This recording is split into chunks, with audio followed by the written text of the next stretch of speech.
कुशीनगर के पटरूना नवीन सब्जी मंडी के ग्राउंड में आयोजित गठबंधन से समाजवादी पार्टी के उम्मीदवार अजय प्रताप सिंह के समर्थन में सपा राष्ट्रीय अध्यक्ष अखिलेश यादव एक जनसभा को संबोधित करने पहुंचे। अखिलेश यादव ने भगवान बुद्ध की धरती को नमन करते हुए कुशीनगर की धरती को क्रांतिकारी बताते हुए कहा कि हमने पहले चरण चुनाव की शुरुआत की थी और आज महसूस हो रहा है कि लोकतंत्र में असली ताकत जनता के हाथ में।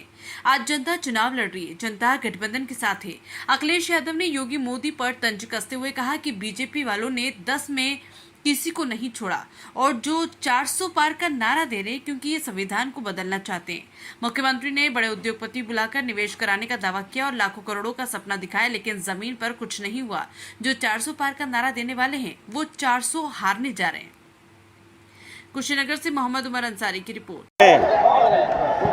जनता का गुस्सा 7वें आसमान पर पहुंच गया है भारतीय जनता पार्टी के खिलाफ, और जैसे जैसे गुस्सा बढ़ा है बीजेपी के बड़े बड़े नेताओं की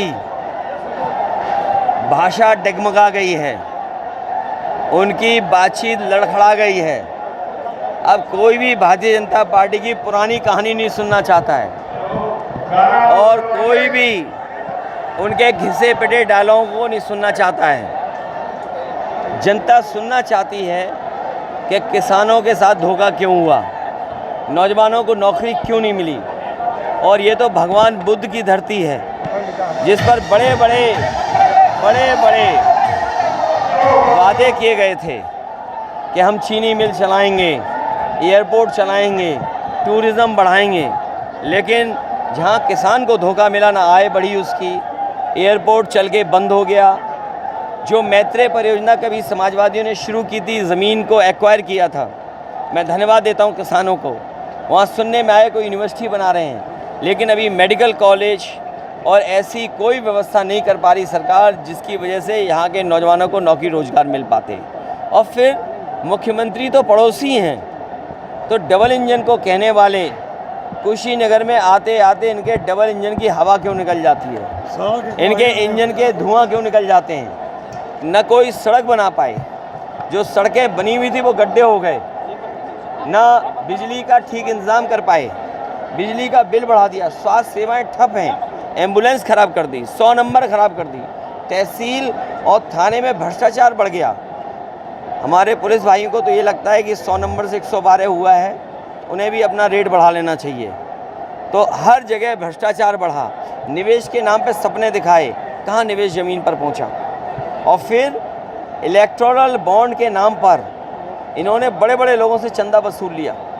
इलेक्टोरल बॉन्ड से जो पैसा वसूला उसकी वजह से महंगाई भी है, उसी की वजह से भ्रष्टाचार हुआ है। भारत राय आपके पार्टी के बड़े नेता हैं, उन्होंने बयान दिया है, मुस्लिम अच्छों को बयान दिया, मुस्लिम को अच्छा मिलना चाहिए। देखिए, इसमें मैं अपने पत्रकार साथियों से कहूँगा कि थोड़ा समझदारी से आप भी काम लीजिए।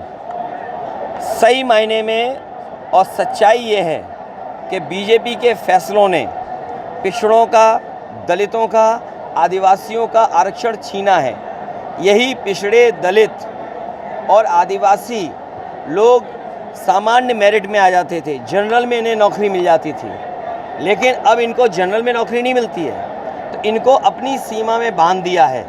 और उसका परिणाम ये हुआ है कि जो 50% है उसमें EWS भी है, उसी में धर्म है। तो आप खुद सोचिए और विचार करिए कि धर्म के आधार पर आरक्षण किसने किसको ज़्यादा दिया, और दूसरी बात, पिछड़े, दलित और आदिवासियों का आरक्षण किसने छीना है। बीजेपी ने पिछड़े, दलित और आदिवासियों का आरक्षण छीना है।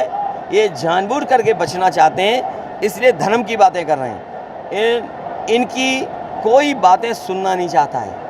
पेपर लीक पर इन पे जवाब नहीं है,